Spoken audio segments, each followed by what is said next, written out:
వ్యక్తిని పట్టుకున్నప్పుడు అతను ఎప్పుడో వైఎస్ఆర్ కాంగ్రెస్ పార్టీలో ఉన్నాడు, మీ మనిషి అంటారు. అంటే ఒకప్పుడు కాంగ్రెస్ బోఫర్స్ కుంభకోణం చేసిందండి.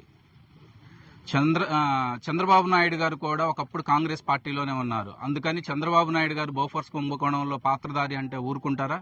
డెఫినెట్గా లేదు. అలా కాదు, మీ యొక్క మనిషే మా దగ్గరకు వచ్చి కోవర్ట్ ఆపరేషన్ చేస్తున్నారు అంటున్నారు. అంటే కోవర్ట్ ఆపరేషన్ చేస్తున్నారంటే మా దగ్గర నుంచి మీ దగ్గరకు వచ్చిన వాళ్ళందరూ కోవర్ట్ ఆపరేషన్లోనే భాగంగా ఉన్నారా?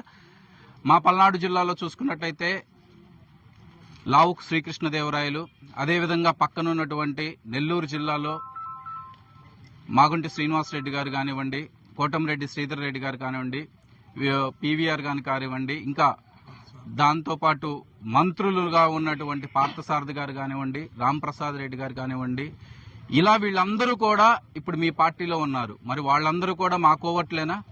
అంతెందుకు, సాక్షాత్తు అద్దంకి నియోజకవర్గంలో ఇప్పుడు శాసనసభ్యులుగా ఉన్నటువంటి కొట్టిపాటి బుజ్జి గారు కూడా 2014లో వైఎస్ఆర్సీపీ పార్టీ తరఫునే గెలిచారు. ఆయన కూడా మా కోవట్టేనా?